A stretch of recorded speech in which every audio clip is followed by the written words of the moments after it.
Coffee's MMA Roadshow, episode number 561. My name is John Morgan, here with the true host of the show on Christmas Day.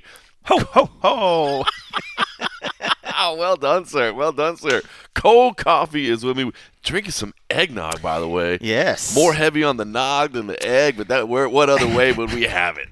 And I'm glad that you were like, out of all the things I could suggest, we had options. We had options. You have, bro. The staff has your bar well staffed at this point, man. I mean, it is stocked up, bro. Cold coffee's become more of an alcoholic at home lately. I still don't really drink that much by myself, but I guess I have options. Should I choose to drink? Should you choose? You have a plethora of options, and you're right. You did off Rob. You're like, look, I got some frosty beverages right here. I've got, and then my man doesn't just say, hey, I got some bourbon. You're like, I got some rye. I got some. So, you got everything. Rums. You got some different rums. So you were offering all these things, and I was like, I don't know. And then you're like, or we could do some eggnog, and I'm like, I'm not really an eggnog kind of guy. Like, I wouldn't say eggnog is a go-to. Yeah. I don't think that's for anybody. I don't think unless you're a fucking elf in the North Pole, then you're like, okay, yeah. Can you imagine, like, we'll go get a nog tonight? Can you imagine rolling into like a happy hour and be like, bro, can I just get like I don't know, man, maybe like a shot of whiskey and an eggnog, please? Like, but, it's worth asking just to see if somebody stocks it. But you threw it out there, and I said, you know what? It is Christmas Day. We're here. We never miss. Yep. We almost missed last week. I got to thank you. I got to thank Nolan King. I got to thank Goes for jumping in there. We'll talk about all that in a moment. Yep. Schedule was crazy. But we never miss, and even though recording day is Christmas Day, it's like, well, we'll get together. So if we're going to have a little holiday cheer, a little eggnog sounded all right. And you know what? You kind of whipped it together. I'm gonna put a little cinnamon, a little dash of nutmeg. You were like, hey man, you mind if I doctor this up a little bit? You mind if I throw a little extra? I'm like, cold coffee, have at it, man. And he's like, tap tap. Tap tap. It was nice. You had a little shaker out there, and you didn't just go heavy into it. You know what I mean? You kind of get a little tap tap. Got finesse it. Tap, yeah. Just a little wisp, and then it stirred it up, and it's good, man. It's good, isn't it? I don't know for the next 364 days if I'll be going back to the eggnog. But for right now, you did good, dude. It's a nice switch up. I had it last night. I was gonna wait till today, but then I was like, I think the proper thing to do is to put some Die Hard on the TV. And I was like, if I'm going to watch some Die Hard, I feel like I'm already trying to get into the Christmas cheer. Right. So then I was at that point, I was like, well, I can make a drink or I can make an eggnog. And then and I happen to have some Captain Morgan spice rum that's been sitting in there for probably about a year or so. When do you just say like, oh yeah, I just feel like having like Captain Morgan and Coke. Like I don't really drink Captain Morgan and Coke, but I thought like, well, maybe that day will happen, and I had it. I probably had it since the last time I'd made an eggnog or whatever. And then I was like, dude, I got the spice rum. I was like, let's have an eggnog. That was nice in there. So yeah, man, I had Die Hard and some eggnogs last night, and I was like, let's save a little bit for today. That's Christmas right there. It's Christmas, man. But yeah, it was nice. We did. So it's funny. So for my wife, Christmas Eve is the big one. So that's always the thing. From the time we've been together, she's just like, hey, listen. Fortunately, she's known me. I mean, I was just starting MMA Junkie when we first got together. But like in the early days when it was just me and Dan Stupp, right? When it was just the two of us creating content, one of us had to work every day. And so the way we always did Christmas is I would work Christmas Day so that I could take Christmas Eve off and vice versa. So that, that way it was covered. But for my wife, Christmas Eve is always the big one. So that's always the one that she's just like, please do me a favor. Don't work on Christmas Eve. That's when we do all our presents. That's when we do all our celebrations. So that's what I did. So that's why we're hanging out working today. But we did our Christmas Eve last night, actually. And we did pretty. I wanted to start. So I'm kind of gotten. I mean, for my son, I still buy stuff, obviously, right? But for like me and my wife, and like if we want something, we just go get it. You know what I mean? So it's like buying gifts is kind of weird. So we try to do like experiences and things like that. So we did. So last night we did. There's a company here in town. I really like this company, and this is free. This is unsolicited. They're not advertisers with us. They've never given me a break on nothing, but I really like the company. It's called Lip Smacking Foodie Tours, and basically they do different tours. Like they do one for like the Arts District. They do one for downtown, like Fremont area. They do like different strip properties, whatever. But this one I believe they called it Savory Bites and Neon Lights or something like that was the name of the tour. So basically what it was, we went to 3 different restaurants at Resorts World. We went to Viva, which is a Mexican restaurant, Kusanori, which is a Japanese restaurant, and then Wally's, which is a restaurant that was started in California. It's like a wine bar, charcuterie type service, French influence, whatever. Anyway, so you go have like select dishes at each one of the restaurants. You don't have to order anything. You don't have to think about nothing. Like you just go They there. just shuttle you guys Shuttle to you all the in, different places? And there we were all inside Resorts World, so this was easy. Just short okay. walk or whatever. Yeah. So they just walk from restaurant to the other. But the other ones, yeah, they would like shuttle you or whatever. So really great meals. So you get to try a lot of really like all those restaurants on their own. I've never eaten at any of them. Yeah. You know what I mean? They're all really, really good, and like all the food was incredible. So you do that. So they've got a bunch of stuff like this. So if anybody ever is looking for something to do in Vegas and you are kind of a foodie, like you like to do restaurants, I would say go check out this website, man. They do some cool stuff on there. Lip smacking foodietours.com. That's the one. So I'll bookmark it. And they got like and it's actually like a tour guide with you that like brings you to the tables and tells you a little bit about the restaurant, tells you a little about the chef and about the property, like as they're going along. At Resorts World, they showed like Resorts World has like this hidden speakeasy that it looks like a Korean storefront or whatever, and then you go up there and you meow at the cats on the wall, and they open up a door and they take you to the speakeasy. So they were like showing us that, just kind of showing you around the property. So it's a cool way to get to know it. But that was the first part of it, and then the second part of it was from there they take you over to McCarran to the executive terminal and Papillon helicopters. We did a helicopter tour over the Strip, which, we've lived here for 17 plus years, but I've never done the helicopter tour of the Strip. Never done it. Very touristy kind of thing to do or whatever, but I just thought as a surprise of like, here's for my family, like what a fun, cool thing to do on Christmas Eve, right? So, and it really awesome. was. It was a so good they had night. no idea? They had no idea. So so I told them all, because we always do Christmas Eve dinner. We used to cook at home, and now there's just three of us. It's a lot of work, and there's so many great restaurants in town. So we started to just kind of go out to eat. So what I did is I told them, I was like, look, Christmas Eve dinner, I don't want you guys to think about it. I got it. It's done. It's on me. And they're like, all right, whatever.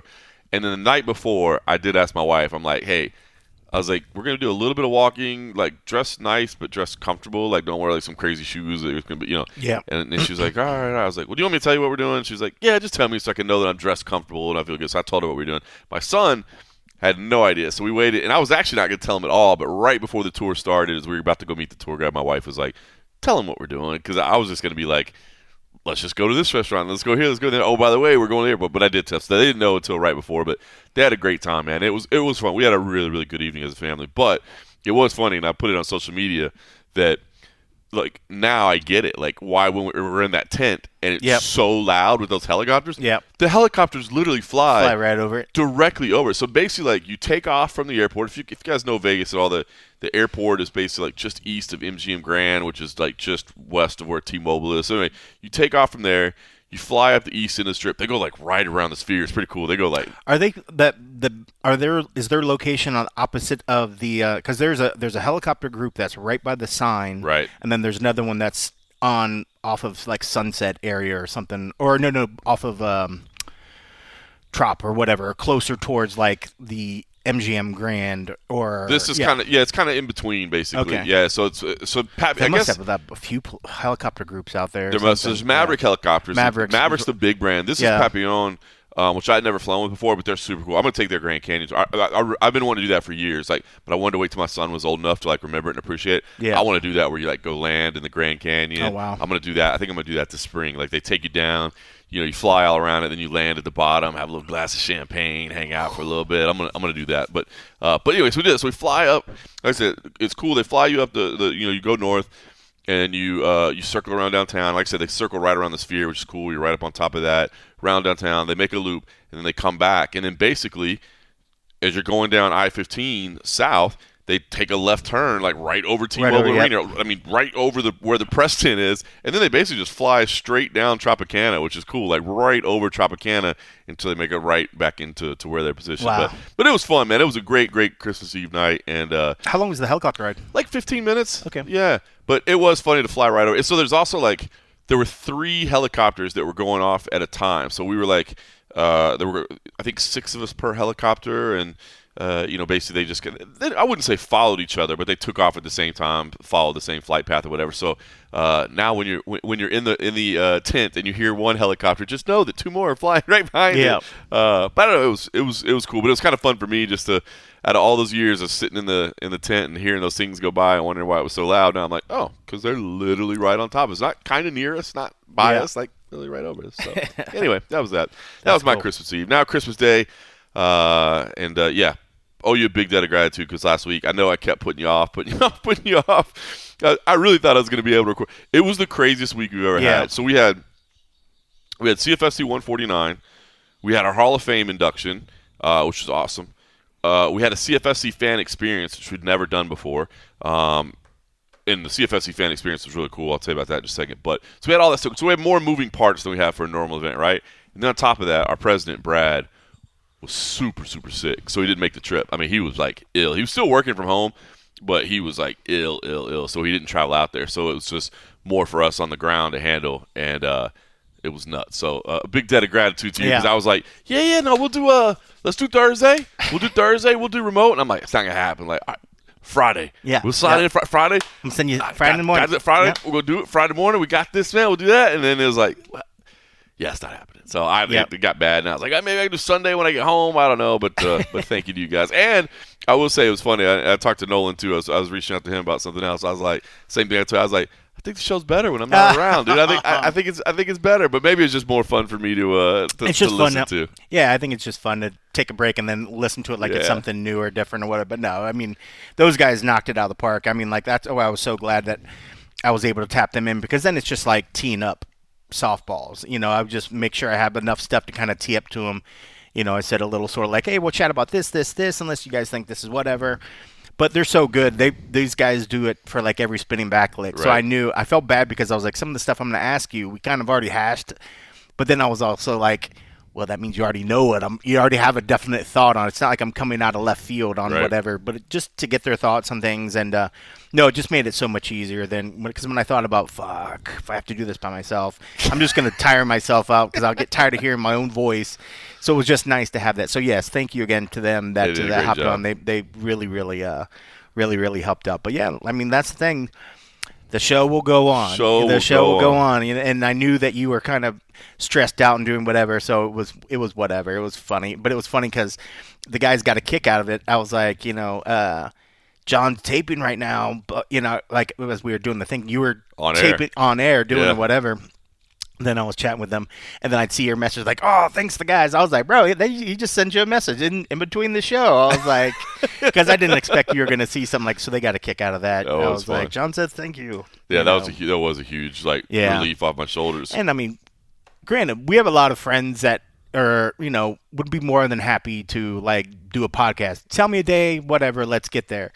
When I'm like, hey, bro, are you doing anything later on today? Like, I need to get this knocked out. To have two guys that are like, yeah, what time you want to do it? Like, hop on. That's awesome. Those are good yeah. Friends. So I was really, really happy. And oh, by the way, here's your compensation for it. Yes. Or you know what I mean? But it's your just compensation is my eternal thanks for helping me on this. It's just friends, man. They did a great job, man. Yeah, so it was good. So we did the Hall of Fame.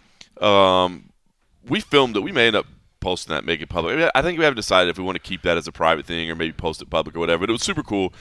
George Sullivan for the CFFC, old school name. But I really like when we honor like old school guys. You know what I mean? That haven't been around in a minute, and that's at any level, not just CFFC, UFC level. Like the when they go to the Pioneer Wing for the Hall of Fame, when you bring people back in because.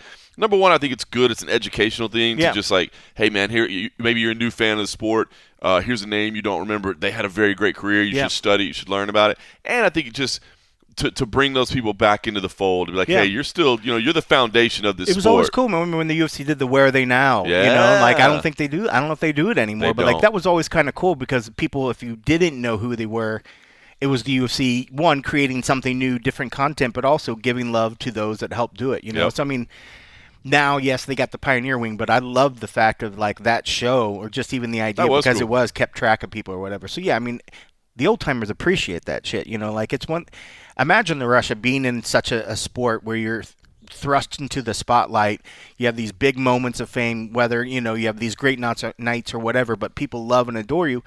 And then it's all silent after that, and then who knows what their, lives are like, and they're getting used to it. So anytime I think any organization would reach back out to them, they get to relive that little spark, that little moment in George time, said, and it struck me because you're spot on with that. He was like, guys, and he was speaking to the guys because there was in addition to those that were being honored, like Patrick Sabatini was there, Joe Pfeiffer was there, Aljamain Sterling was there, some active athletes as well, and in addition to Hall of Famers. And George said, he kind of was looking at them. He's like, guys, he's like, I'm telling you right now, he's like, I miss it. He's like, and I got kids, I got multiple businesses, like I'm busy, life is good, but I miss it. You know what I mean? Awesome. Like, and I think it's like, man, savor what you got. Like, don't forget about the ride. It's easy to get caught up sometimes, but don't forget about the ride because you'll miss it. To enjoy the moment while you're there.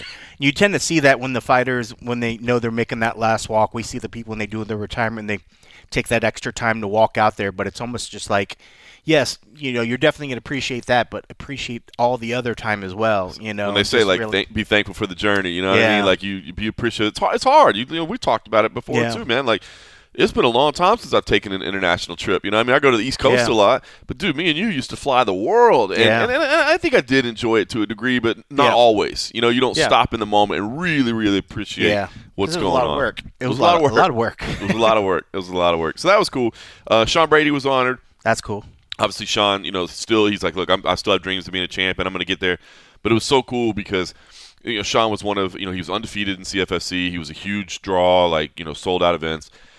But when you talk to people around him, like legit, everybody that has been around Sean Brady, that's been in the gym with Sean Brady, they're like, hands down, the hardest worker in the gym, period. Like, there is, like, that dude is on point all day, every day. Like, hardest worker in the gym, hardest worker all day long. So it's just cool when you hear that many people that all have the same opinion of, like, that dude has more work ethic than me, that dude is more committed than me, that dude's the most committed. So that was cool. And then Jonathan Webb as well. And Jonathan, I work with a lot more now because he handles the grappling. Like he's partners with Rob Haydak in the grappling CFFC BJJ. So I work with him a lot. But he got me a little bit choked up because it was kind of cool. Number one, he was talking about, and honestly, I kind of feel like it's kind of mine and his past kind of echo each other a little bit right now because he was talking about how CFFC kind of ended up being his college. Like, he didn't really know, like, where he was going to go, what he was going to do, you know what I mean? And, he fought for the organization, made it to the UFC, but then became part of the administrative side as well. And it's just like, it really showed him the ropes. And, he runs a gym and stuff now, so it's not all he does. But just he's talking about how the organization really, kind of became his training ground and helped learn about everything. And then he got me choked up because he was his kids were in there, and he was looking at his family. And as soon as, he's, everything's good, they're reliving stories and stuff. And as soon as he turned to his family and was talking about how proud he was and how he just hopes that they get to have a chance to live their dreams the way that he's living his dream now. And he his girl, actually, his daughter's actually going to be grappling this weekend. Oh, wow. And so, he was just talking, but he got choked up. And as soon as I see a dad getting choked up over his kids, like, I start tearing up. I'm just sitting over on the side. Like, I'm actually, like, editing some video and stuff on the side. And I'm like, had to stop for a second. It was getting a little dusty up in there, So, super cool. That's awesome. The Hall of Fame, man. We had a really good night. Came out really nice, man. It was a cool little venue inside the Hard Rock Hotel and Casino, which is awesome. I gotta get you out. You gotta come out to Atlantic City one time, man. We have a fun time out there.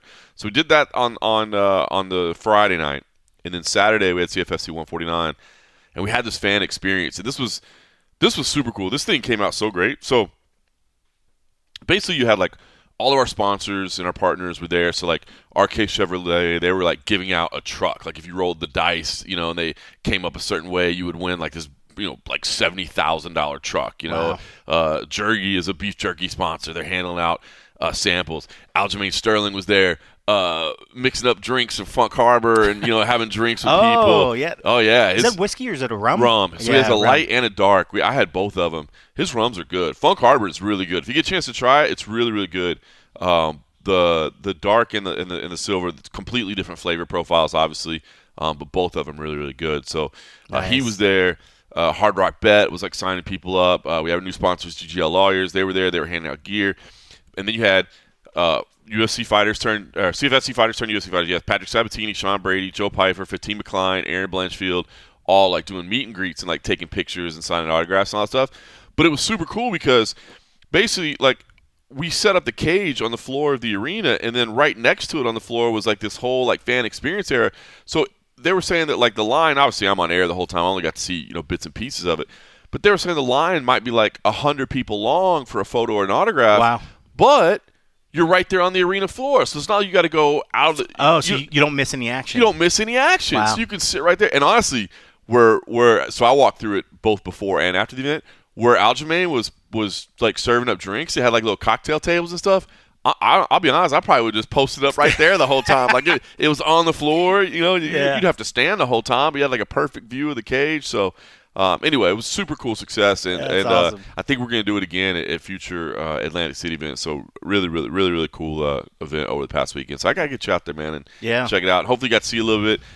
The champs, obviously the Ryan Cafaro win was big. I mean that his run that he's been on, man, first round knockout, very, very impressive victory for him. And Ryan is so loved out there on the East Coast, especially. But it's people that Michael Chiesa was calling the fights to me, and we were talking. I can't remember if this was on air or off air that we were talking about it. He was like, I knew Ryan for years. He's like, I didn't even know he fought. I just knew him as a coach and a trainer because he's around like all these athletes. So for him to kind of have his moment now is pretty damn cool, and that was a big win for him. And then of course, Bilal Hassan, man, like that dude, 3 defenses of his belt this year, style for days, bro. He's savage. Like it's one thing to say somebody's UFC ready.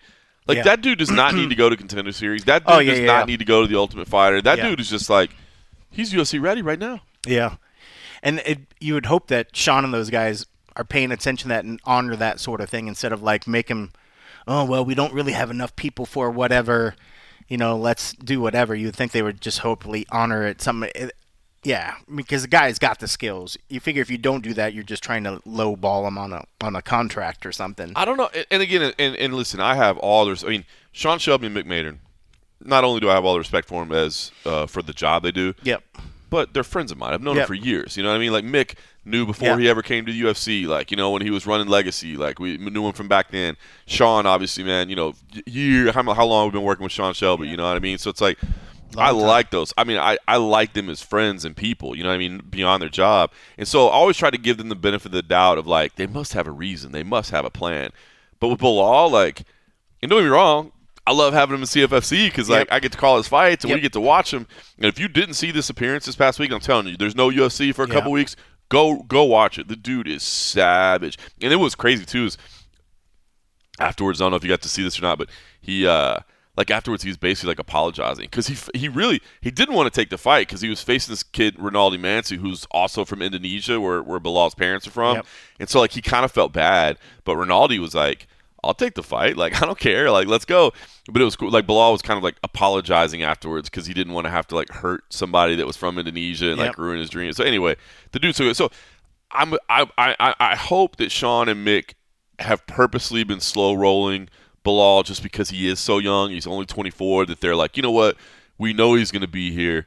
No sense in rush him. And I don't like to pressure them or hey, why aren't you signing our guy? You know what I mean? Like that kind of crosses a little bit, but I have like might be about time. I've been awfully damn close to just asking like, bro, what are we waiting on? What are we waiting on? Ali and those guys don't. I'm sure they're not like, Sean, I know I just recently bugged you about another dude. I'm not going to ask you about another one of my guys. And I think that's the difference with some of these other guys getting the shots is just they have somebody that has their ear. That's in the ear. And I mean, it's not like you're just sending a buddy or something that's not worth it. Like Bilal for sure is probably the top prospect from CFFC. And I don't know if it's just a matter of weight classes.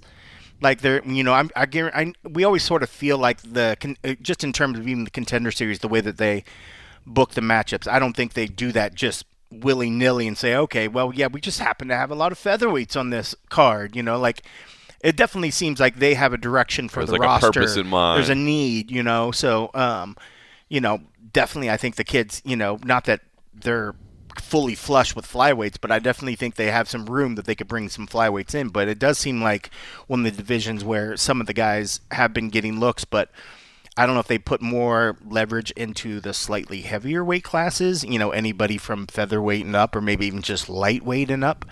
I definitely think flyweights are in need, but I mean, like, kid's good, man. He's so damn. And he'd be a legit danger immediately, I think, in that I agree, division. and he's to me he's everything they're looking for, right? Yeah. Like not only is he like it's one thing to be like, well, he's 8-0 with 7 finishes or whatever. All right, that says a lot right there, Yep. But then the way he fights is fun. Like Yep. like again, if you guys missed this fight, go watch it. You got time, pull it up on Fight Pass. Go watch this fight. Go watch the whole event. It was really good. But the way he fights, the way that he's entertaining, like kid comes in, sunglasses on, moonwalking to Michael Jackson. Yep. He's great on the mic. Like it's everything, right? Like we all say, this isn't just wins and losses; it's entertainment value, right? It's getting people to want to tune in, and he is that. So He's born in Hawaii. born in Hawaii, I didn't realize he was grew born up in Hawaii. grew up in Washington. Still lives in the Pacific Northwest right now. Yeah. Yeah.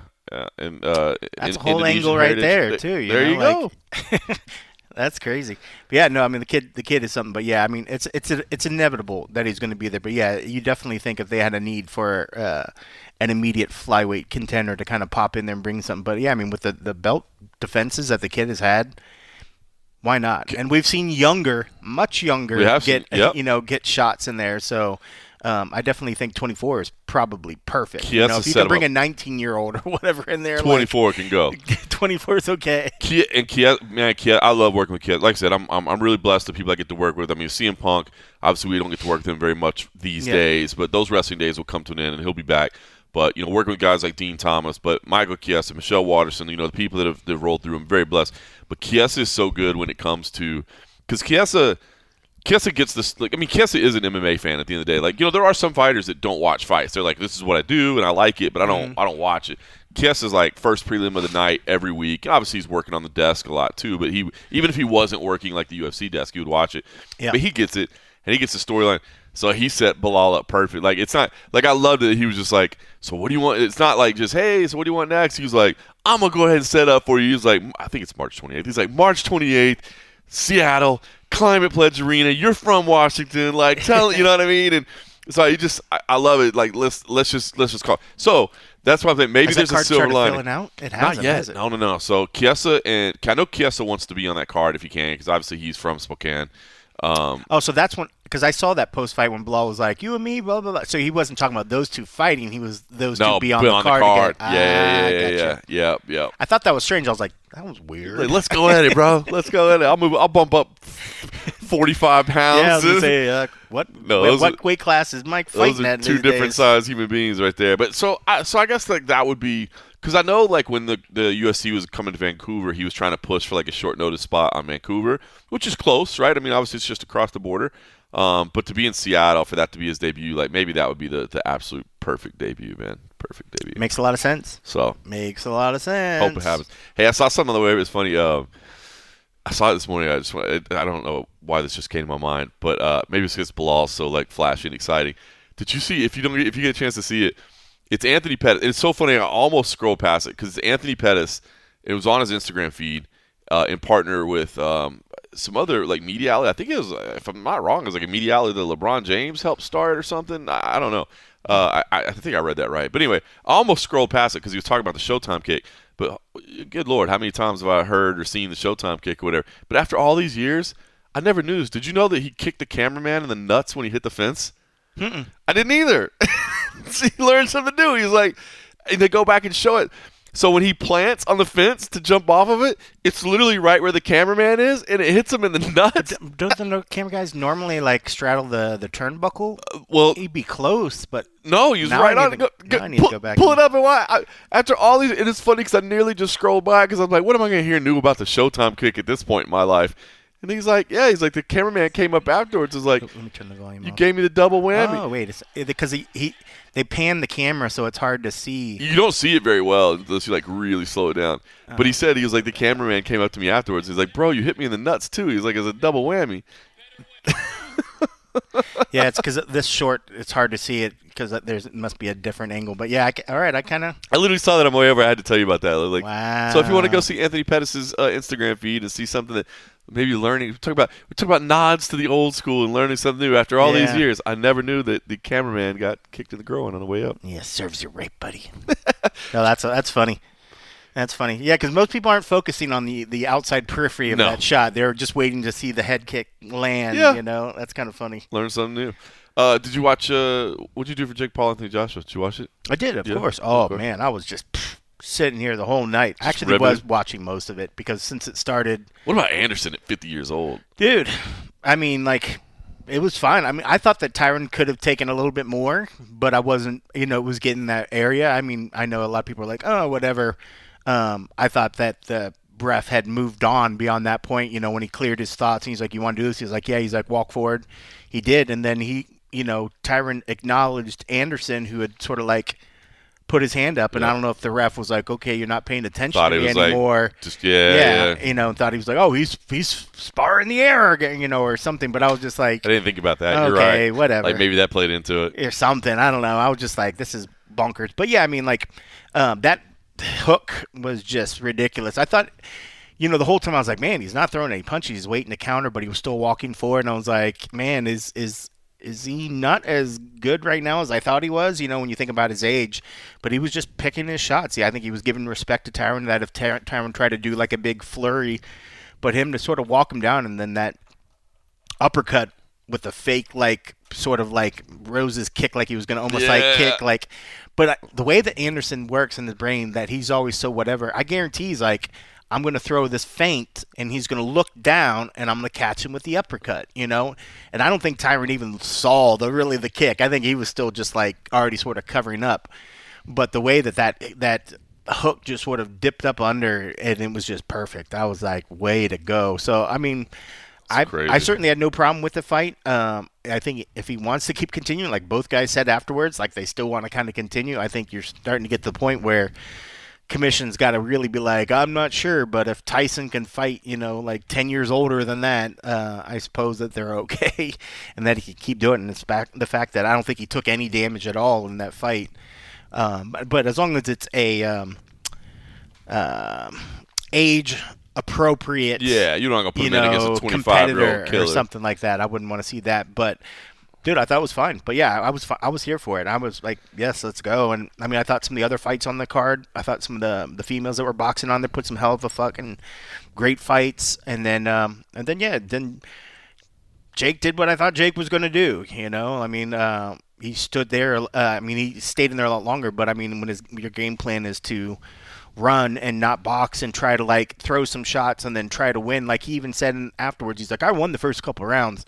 His brain was like, if I run around enough and then engage and then throw a strike, get that strike counted, and then run and don't give him the chance to catch me, I'll win in the strike count. Which isn't necessarily fun to watch, but Right. is probably the only way you're winning that fight. Right. It is like, and we talked about it, right? That Yeah. was essentially an unwinnable matchup. Like Yeah. there was no, like the people that were like building into that, being like, well, Jake, it's like, bro, there is literally no way for Jake Paul to win a legitimate boxing match. But making it dirty and ugly like that, like Yeah. it honestly gave him a chance to win. Yeah. Not a very fun way. It was so. We watched it's just it. his cardio gave out on him. cardio He put gave that out. extra weight on there, and then the cardio gave out. And then at that point, he was already, you have a lot of people that are telling like, oh, well, Josh, well, he could have ended early if he went to the head instead of going to the body or the whatever. I was like, well, part of those body shots and part of that anticipation, part of the other shit, and then running around at 110, with your mind going whatever, that all wore Jake down. Yep. I mean, like, I know the kid had been training, but when you're running nonstop and your adrenaline is like through the roof and you're taking some shots Yep. to the body, which everybody does to kind of wear out the cardio, it's going to wear down. And when it did, it's like, shit, now you can't run, dog. Now it's going to be a fight. Cause I see both. So it was actually kind of fun. We kind of enjoyed it because they were showing it at the sports book at the Hard Rock. Yep. And like Bilal Hassan and all of his team were down there. Like a lot of our team was there. Aljamain Sterling was there. So it was fun. Like you're watching among like fighters and athletes and people that know fight sport. Now the casual fans that were down there were literally just like barking like, this is fake, this is fake. Like they were like literally pissed off. It's not fake, Yeah. And it's funny because like I don't literally feel like I need to be out here defending Jake Paul, but but I'm like, it's not fake. And hopefully once they saw the guy has a broken jaw, like you don't fake a broken jaw. Broke like both sides of his jaw, right? Brutal, man. Yeah. But I did sense that like I was frustrated as well. From Anthony Joshua's perspective, like I was frustrated early on because like, dude, are you not going to throw at all? Like, because I do. When the people say like he could have gone and finished that in the first round, I do think he could have gone and finished it in the first round. But if he pressed and tried to finish early, he would open himself to getting caught. Yeah. And that would be embarrassing to even get set down and then come back and win the fight or something. Like that would still be because then you're not embarrassing. giving Jake any credit that Jake had a puncher's chance. Yeah, exactly. Like if the kid didn't have power and you're like, I'm not worried about anything. There's nothing he can actually do. Like if it was Joe Benavidez, bless his heart, for some reason he popped in my head. Anthony Joshua's going to walk forward regardless. Don't care. It's not going to matter. Caught me. It's good. But when you have a guy the size that's over 215 pounds or whatever that Jake went in there at, and we know he's got some power, you don't do that. Yeah. And that it would have looked much worse if he would have been overconfident and did whatever. He fought a smart fight. It wasn't a smart fight. It wasn't as entertaining as you might have liked. You know what I mean? It did. Like once it picked up in like round 6 or so, you know what I mean? Like then it got entertaining. Yeah, it started getting around like the 5, 6, fourth, 5, and 5. 6. It started like you started getting to see some little interactions and stuff. But the early rounds were not as exciting as you wanted them to be. But let's remember, didn't have to pay pay-per-view for it. Nobody asked you to pay $70 for it.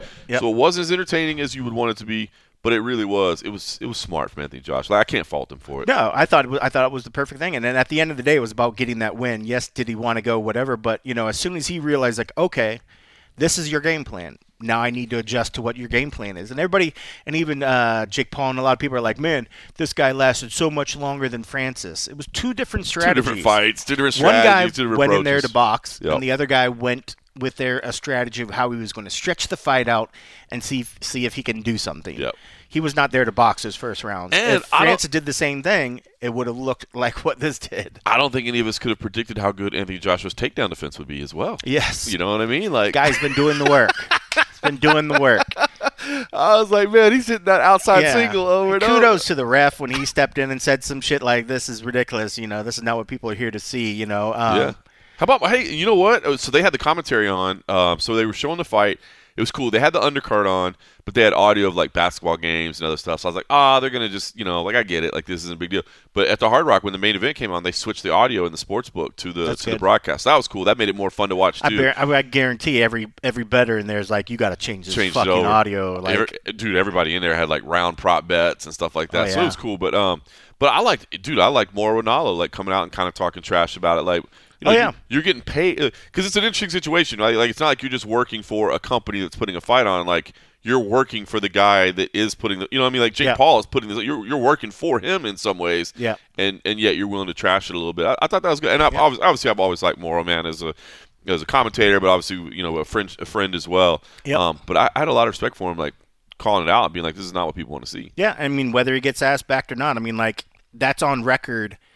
Forever. Like you're going to go back when people go back and watch, the last thing you want to do to live in history or infamy is you sugarcoating a bullshit fight.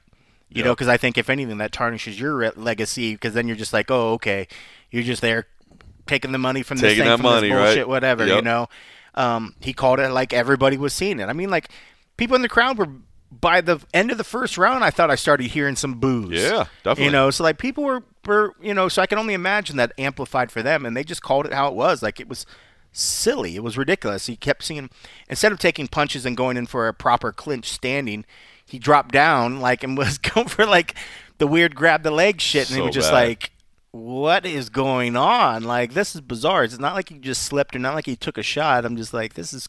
And then the whole growing shot thing, dude, I was like, oh come on. Boy, watching fucking Nikisa try to justify things was just ridiculous. The dude's obviously way too close, but he was just bonkers when he was like going for takedowns and then Josh was trying to push the head down away. He's like, oh, he's hitting him. I was like, bro, tell your dude to stop fucking dropping down to give him head. Like, stop. Like, just watching Nikisa, I was getting so irate. But I've had mixed feelings on Nikisa anyway. That's Nikisa's cash cow right there. Yeah, right? 100%. You know what I mean?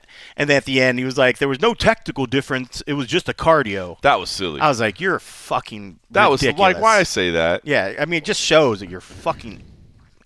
You might be good with money, but you're fucking stupid. Like you're trying to sell your boy and you're trying to do whatever. But I didn't get that. It's just silly. And I saw who was it that came out? I saw somebody this week said it. Gosh, maybe it was Brendan Schaub. Maybe I'm not sure. Somebody said because I will say that basically like. The idea that you should appreciate Jake Paul for being willing to step in there has no real value because he made millions and millions of dollars, and who wouldn't do what he did? Stupid. I completely agree. I think that's a dumb take. That's just a benefit. That's a benefit. The kid built it up to that. Agreed. It's not like he just like took the fight and they're like, Thank you for doing that, Jake. We're going to give you $90 million. Yeah. He built that. Exactly. So I do have a lot of respect for Jake for stepping in there because we said it going everything that he set up and everything he's been able to create. The fact this MVP is half of his, it's part of his, and what he's able to do. And like, you're just showing that you hate him. You're just like the other day. This is just now making me think of something. I put some other stuff when I put so Zuckerberg, and I don't mean to try to steer this way, but it just made me think of it. When people just have hate for people that do whatever. So when Zuckerberg sparred with that was cool. Merab, super cool. 3 rounds. Okay. I started streaming, clipping some of the stuff because Meta was like, go ahead and use this stuff. You have our permission, do this, whatever. So I was going to put a lot of the clips out.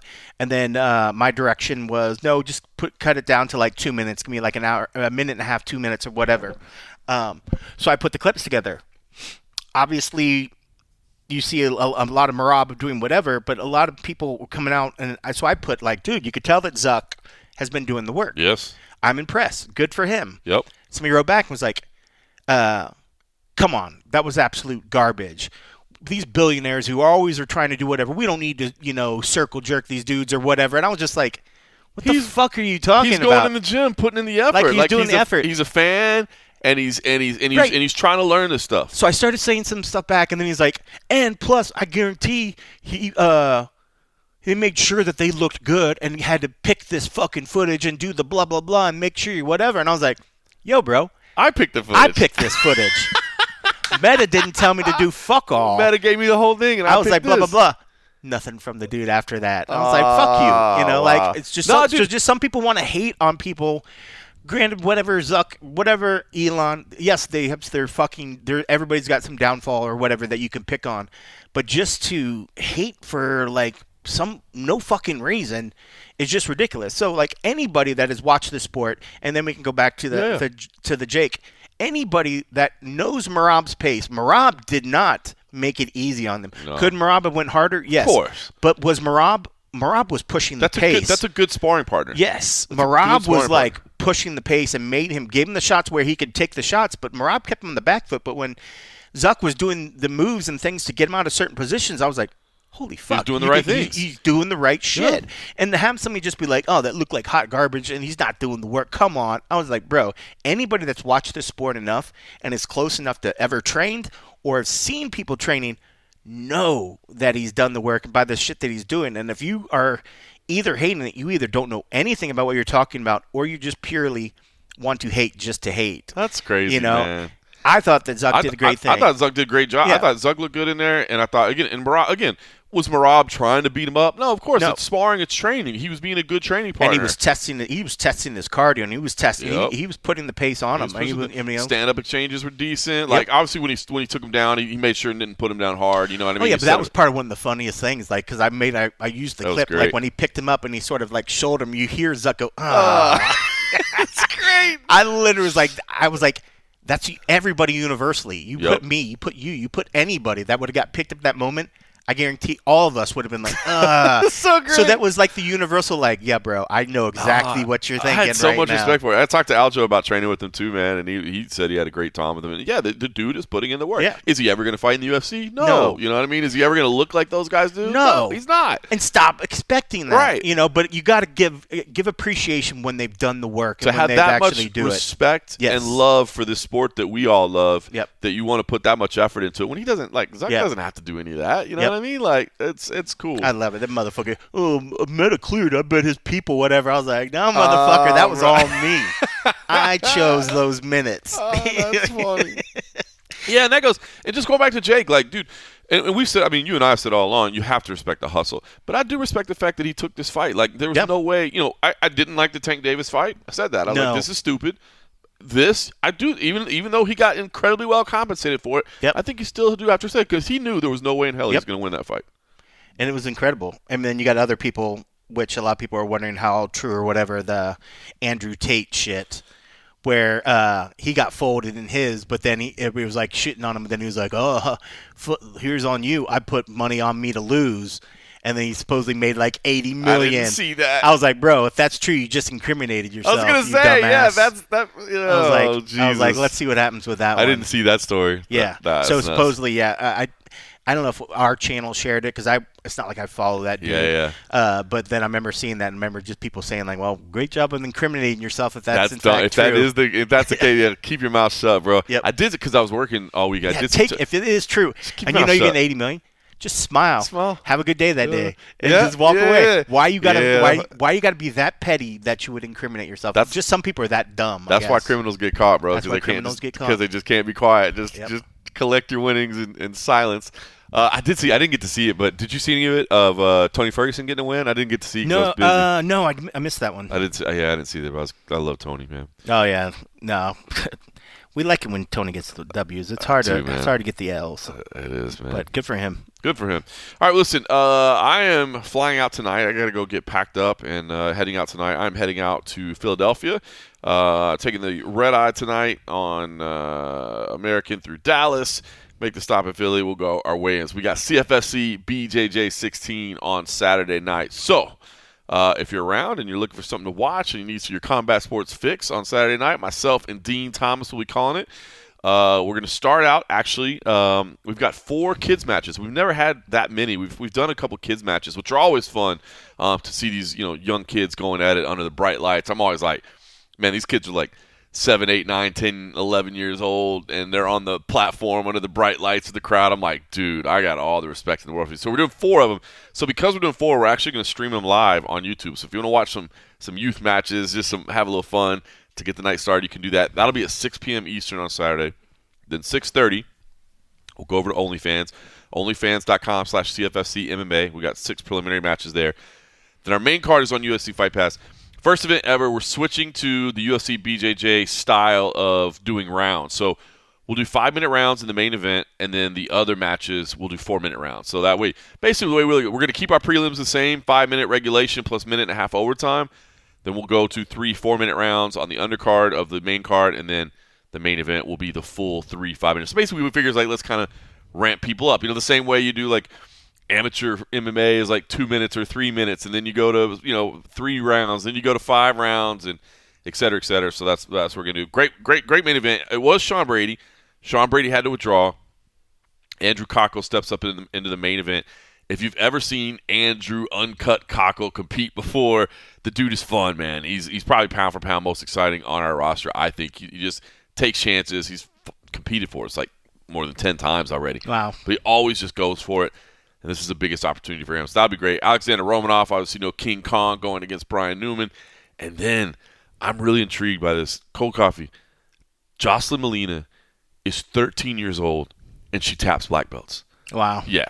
And she's facing a black belt here. So just a teenage sensation. So anyway, that'll be on Saturday night. So join us on UFC Fight Pass, myself and Dean Thomas. Those are always fun. We might have a bourbon or 2 in the background, and it's as you should. We don't put the shirt and tie on, you know what I mean? We just kind of wear the hoodie, and we go to 2300 Arena, and like I said, we're gonna have these kind of UFC BJJ mirrored rules. So first one to do that, and that'll end our year, and then we'll be back. I guess next week. What? I guess next Thursday is probably New Year's Day, right? Well, 2026. Is it? It is. So this will be the last show of 2025, and next time we speak to you, it'll probably be, I imagine, January 1st, 2026. Look at that. The new year. Big year coming, man. Big year. I'm excited for this Paramount deal. Zuffa Boxing is launching. Yeah. There's going to be a lot going on. I'm going to see Toto next week. That's Toto? exciting. Yeah, I'm 30. That's right. That's it. Fountain Blue, right? Fountain Blue. I haven't seen. It's been years since I've seen him, but yeah, I'm so excited. What night are you going to that? It's on New Year's Eve? It's Tuesday. It's Tuesday, the day 30th. before New Year's Eve. Fountain Blue. I love Fountain Blue, too. Fountain Blue and Resorts World are awesome. Yeah, I've never seen the show there.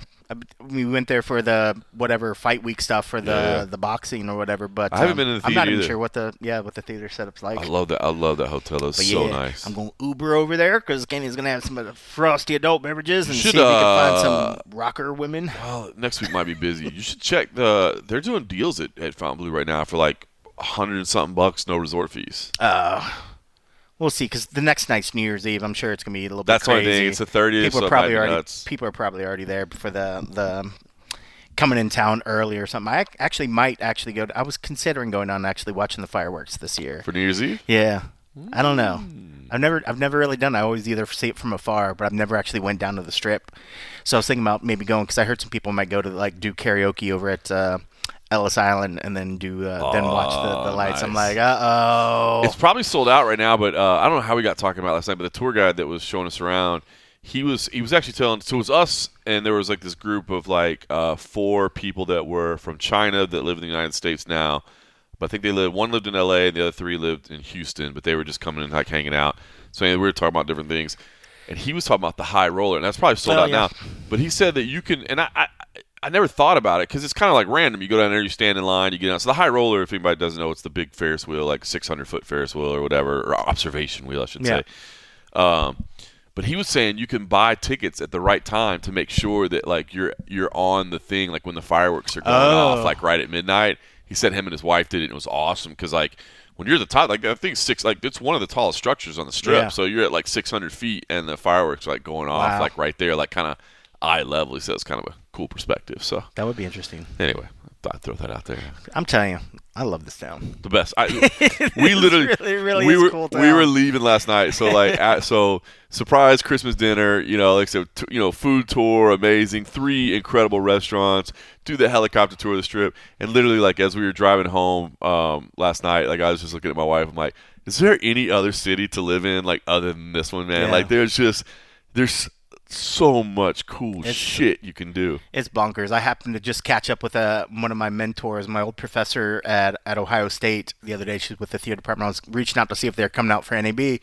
How the hell are you doing? She's like, you still like it out there? I was like, it's hard to consider going somewhere else, because there was a point where I was looking back at some opportunities that came up at Ohio State, and I was just like, as much as I love Columbus, maybe someday I will go back there. Who knows? But I was like, it's going to be pretty hard to pry me away from this right now. I am really enjoying this town, I love this town, I can't believe it's been so long. I've been in this house for 4 years. Crazy. I got my phone just reminded me that how time's flying, So like to think that I've been out here now going up on 15 years or whatever, and to think that I've been in this place, I was like, has it really? Time's just firing, but it's because we're having fun, man. Having fun, man. It's a good town, man. It is a good town. I wish it was still as cheap as it used to be to live here, but it still works, man. It works. But yeah, even like later on today. So I got prime rib that's either gonna happen at some point today if I don't do too much day drinking, or it's going to happen tomorrow.